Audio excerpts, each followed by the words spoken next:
top 3 multiple vehicle incidents involving a motorcycle. Number 3. 8% of the multiple vehicle incidents involving a motorcycle were from a vehicle turning in front of the motorcyclist. So what can you do to help reduce your risk of that happening to you? Well, probably the first thing that I'd recommend would be things that are defensive in nature. So doing things that make yourself more visible. For example, if you can, try to wear some high-vis gear, whether that be a reflective vest or brightly colored pieces of gear that make yourself more noticeable. Because in this particular case, this may result from the person simply not seeing you. Now, it could also be things like a very low sun, with the sun directly behind you and in front of them, where they have the sun glare in their face and they simply are blinded by the sun and they don't see you. And in that case, high-vis gear may or may not help you, but it can't hurt you. Even if it's really bright, having high-vis gear can at least maybe help them see you a little bit better. Another thing that you can do is at intersections, because this is generally where these types of collisions happen, at an intersection where the person is turning left or they're turning right in front of you, is to get into the habit of just honking your horn at intersections and being aware of your surroundings. And when you see a vehicle that may look like it wants to pull out into the road, it's not rude to just give a couple honks just to let your other people know that you're there. The horn exists for this reason. Its purpose is not to be road raging and slamming on your horn and being mean about it. The purpose of the horn is supposed to be an audible indicator that you are present in case someone doesn't see you. So don't be afraid to use the horn liberally as a defensive measure.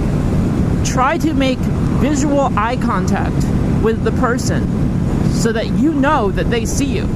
Another thing that you can do is to simply reduce your speed as you're approaching one of these intersections.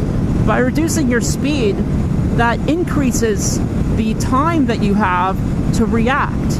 If you just decrease your speed slightly, it may give you a couple extra milliseconds to react to the person pulling out in front of you, whether it be to do emergency braking or to do an emergency swerve. Those milliseconds count in these types of incidents. You can make the difference between a miss and a hit, and it's definitely in your best interest to optimize for the miss. Number 2 on the list, being sideswiped in the same direction, either from the left or the right. So what can be done to help reduce the risk of this happening to you? One of the best things that you can do is to always remain staggered relative to the traffic to either side of you. So let's use this example. It's a 4-lane road with 2 lanes each way. Let's say that you're in the right lane. You should always position yourself such that there's never anyone directly to your left. Either accelerate or decelerate to always make certain that this is the case. Another thing that you can do to help reduce the risk, and let's stay with the example of it's 2 lanes on your side of the road and you're in the right lane. So if you think of each lane like 2 lanes, essentially the both of the tracks that a 4-wheeled vehicle would be creating. Okay, so you have in this particular lane, on this particular road, I've got my left lane, okay, and I've got my right lane. Now, if I'm over here on the right side of the road, and so similar to, like, say, a slower vehicle like a bicycle or an e-bike or a moped or something of that nature, one of the issues with being on this right side of the road is that people who are trying to merge into the lane from, say, like the left lane, if you have a two-lane road, they see this big open room over here to say, oh, hey, cool, I can merge in over to the right, from the left lane, because you're only taking up the right, the right track of a vehicle. Another issue is that if you're in this right lane and there's a vehicle behind you, well, very similar to what they do with bicyclists, the person behind you who maybe wants to pass you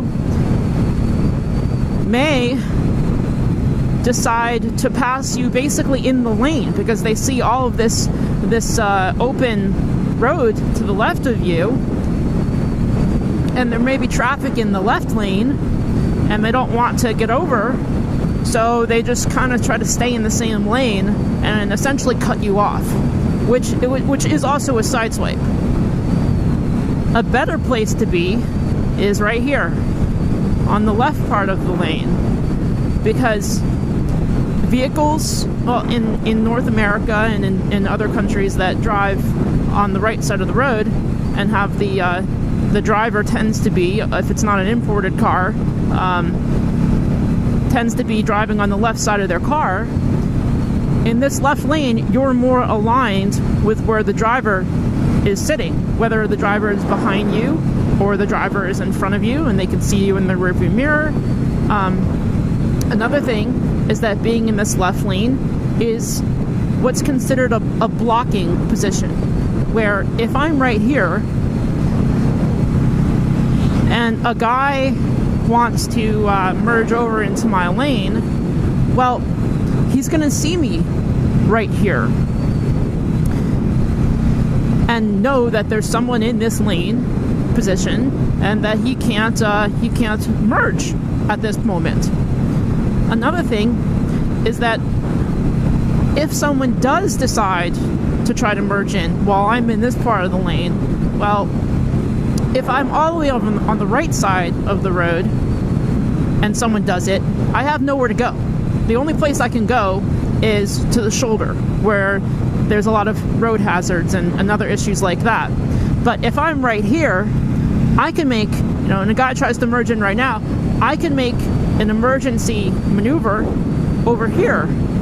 And I have all of this, the rest of this road here to get out of the way to hopefully avoid that sideswiping incident. Moving on to number 1 on the list. Rear end collision is 35% of the multiple vehicle incidents involving a motorcycle. Some might think that the rear end collisions are someone rear-ending the motorcyclist from behind, but actually rear-ending caused by the motorcyclist, where the motorcyclist rear-ends someone. I think that one of the reasons why this happens is that people don't realize that a motorcycle does not stop as quickly as they think it stops. Unfortunately, a lot of people don't even practice emergency braking to know what the realistic braking distance is going to be for them and their particular motorcycle. For experienced riders who have practiced these things, it can be very, very quick. But on average, many people are not proficient in emergency braking. So they may grab a whole handful of front brake and cause an end over end, or them going over the handlebars, or something of that nature. Or they simply don't apply their braking power in the most efficient manner. They don't know how to control the motorcycle if it does start to skid, things like this. Depending upon the speed that you're traveling, which is a huge factor, motorcycle stopping distance can be as slow as a school bus, a truck, a big vehicle. And this is counterintuitive for a lot of people because they think, oh, well, I've got these really great brakes on my bike, etc., etc. But in reality, if you actually compare between, say, a novice or an intermediate rider and an expert, experienced rider, there's a huge difference. So some of the things that you can do to prevent this from happening are in areas where there may be more traffic. So let's say you're in a city, let's say you're commuting or something like that, increase the distance between you and the car in front of you. We're not talking about side swipes in this case. We're talking about non-merging traffic where you're all just continuing in a straight line and the guy in front of you, for whatever reason, slams on his brakes. And you're following the guy too closely, you're going really fast, or even if you're going really slowly. A rear-end collision, from insurance companies' standpoint and an actuarial standpoint, is always considered, with very, very few exceptions, is always considered the fault of the person who's rear-ending. Always try to maintain more distance than you think you're going to need to stop. Always assume that the guy in front of you is immediately going to stop, and have either a plan for emergency braking or for emergency swerving. Always have an evasion plan ready.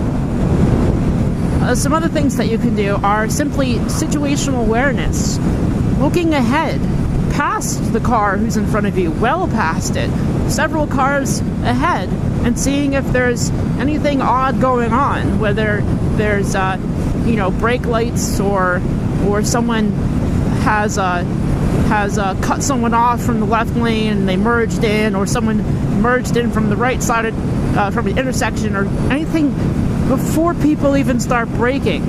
You know that when someone does that, it's going to result in a braking chain reaction that eventually is going to come back to you and the car in front of you. These are things that apply to when you're driving a car too. This is nothing new. The only difference is that on a motorcycle, these things tend to result in bad things happening.